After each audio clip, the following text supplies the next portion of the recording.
Hello everyone. जैसा कि आप देख रहे हैं, हमारा टॉपिक है सामान्य हिंदी। सामान्य हिंदी हर पेपर में आपसे पूछी जाती है, चाहे वो एनवीएस का हो, केवीएस का हो या ईएमआरएस का हो, और हर लेवल पे पूछी जाती है, चाहे पीआरटी का एग्ज़ाम दो, चाहे टीजीटी या पीजीटी। तो हम शुरू कर रहे हैं सामान्य हिंदी से। मैं आपको सामान्य व्याकरण जो हर पेपर में पूछा जाता है उसकी जानकारी दूंगी। चलिए शुरू करते हैं। इसमें हमारा पहला चैप्टर है भाषा, व्याकरण एवं लिपि का परिचय। तो हम सभी जानते हैं, सबसे पहले बात यही आती है कि भाषा क्या होती है। तो भाषा के माध्यम से ही हम अपने हाव भाव या विचारों का आदान प्रदान करते हैं, यानी कि दूसरों तक पहुंचाते हैं। संसार में बहुत सारी भाषाएं हैं, जैसे हिंदी, संस्कृत, अंग्रेजी, बंगला, गुजराती। संस्कृत हमारी सभी भारतीय भाषाओं की सूत्र भाषा है और वर्तमान में हिंदी हमारी राजभाषा है, यानी कि राजकार्य भाषा है। अब बात आती है कि भाषा के प्रकार। तो हम सभी जानते हैं कि भाषा दो प्रकार की होती है। पहला है मौखिक और दूसरी है लिखित। मौखिक भाषा आपस में बातचीत के द्वारा, भाषणों, उद्बोधनों द्वारा प्रयोग में लाई जाती है तथा लिखित भाषा लिपि के माध्यम से लिख कर प्रयोग में लाई जाती है।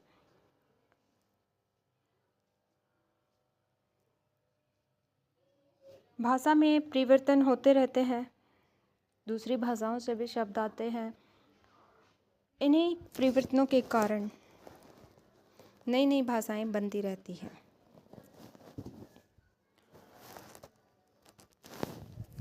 अब बात आती है भाषा और बोली।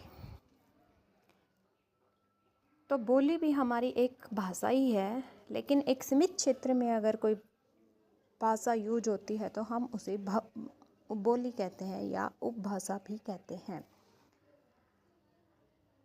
हिंदी में एक कहावत भी है, कोस कोस पर पानी बदले 5 कोस पर बानी, यानी कि हर 5-7 मील पर बोली में बदलाव आ जाता है।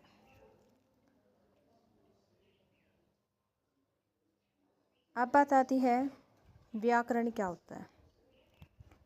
तो किसी भी भाषा को शुद्ध लिखने या पढ़ने के जो नियम देता है वही हमारा व्याकरण कहलाता है। ठीक है, आगे हम बात करते हैं कि हिंदी में कौन कौन सी बोलियां हैं। तो हमारी हिंदी जो है वो खड़ी बोली का ही विकसित रूप है, ऐसा नहीं है। इसमें बहुत सारी बोलियां जो है वो शामिल है। मोटा मोटी बात करें तो हम 5 बोलियां हमारी मेन है, जिनके मेल से हिंदी बनी है। इन 5 भागों में पूर्वी हिंदी, पश्चिमी हिंदी, बिहारी, राजस्थानी और पहाड़ी ये प्रमुख हैं। पूर्वी हिंदी में आ जाती है आपकी अवधी, बघेली तथा छत्तीसगढ़ी। पश्चिमी हिंदी की बात करें तो इसमें है शामिल ब्रज, खड़ी बोली, बांगरू यानी कि हरियाणवी, बुंदेली और कन्नौजी। बिहारी बोली की बात करें तो मगही, मैथिली और भोजपुरी। राजस्थानी बोली की फेमस है मेवाड़ी, मारवाड़ी, मेवाती और हड़ौती। कुछ विद्वान मालवी, झुंझाड़ी तथा बागड़ी को भी राजस्थानी की अलग बोलियां मानते हैं। पहाड़ी की हैं गढ़वाली, कुमाऊनी, मंडियाली। इन सब बोलियों के मेल से बनी हिंदी 14 सितंबर 1949 को भारत की राजभाषा स्वीकार की गई थी। तो पहला प्रश्न आपका मेन प्रश्न बनता है कि हिंदी भारत की राजभाषा कब स्वीकार की गई? 14 सितंबर 1949 को। अब आगे बात करते हैं हिंदी भाषा और व्याकरण पर। हिंदी व्याकरण हिंदी भाषा को शुद्ध रूप से लिखने और बोलने संबंधी नियमों की जानकारी देने वाला शास्त्र है। किसी भी भाषा को जानने के लिए उसके व्याकरण को भी जानना बहुत आवश्यक होता है।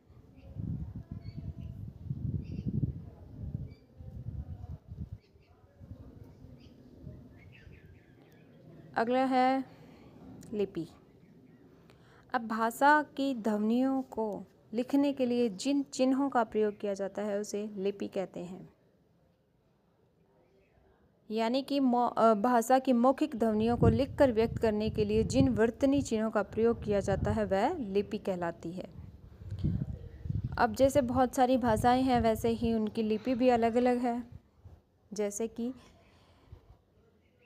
हिंदी संस्कृत की हमारी देवनागरी लिपि है, अंग्रेजी की रोमन है, पंजाबी की गुरुमुखी है, उर्दू की फारसी है।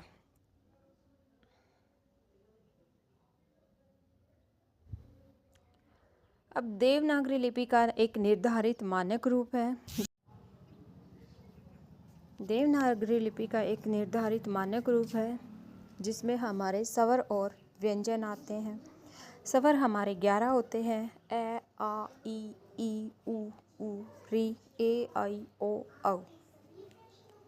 ए की कोई मात्रा नहीं होती, बाकी सभी की मात्राएं होती हैं। फिर हमारा आता है अनुस्वार, अंग, अंश, अंदेशा, फिर अनुनासिक होता है और विसर्ग। इसके बाद आते हैं हमारे व्यंजन। व्यंजन हमारे पास होते हैं क, ख, ग, घ, व्यंजन हमारे 33 होते हैं। फिर आते हैं हमारे संयुक्त व्यंजन, अक्षय, त्रय, ज्ञ, श्रय। फिर हमारे कुछ होते हैं हलन चिन्ह के साथ। एक होते हैं हमारे गृहीत स्वर जैसा अ, क, ख, ग। अंग्रेजी भाषा से भी बहुत सारी गृहीत ध्वनि ली गई हैं जैसे डॉक्टर, कॉलेज। ऐसे ही हमारे फारसी से भी गृहीत ध्वनियाँ ली गई हैं।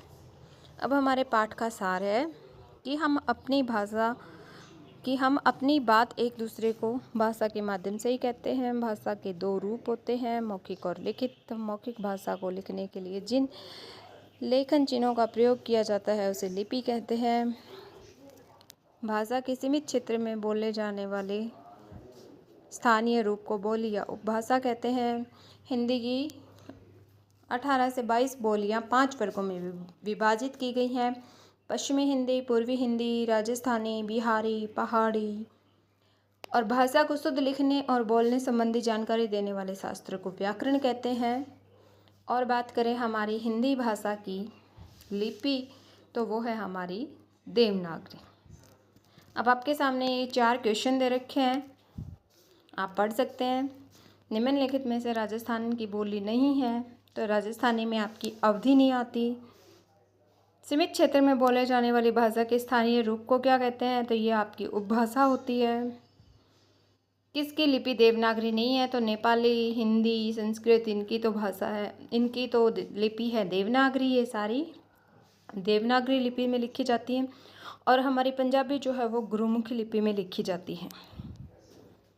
नेक्स्ट है आपका क्वेश्चन, खड़ी बोली हिंदी के किस रूप से निकली है तो खड़ी बोली जो है वो पश्चिमी हिंदी का रूप है। धन्यवाद। आपको मेरा कंटेंट कैसा लगा कमेंट में बताएं।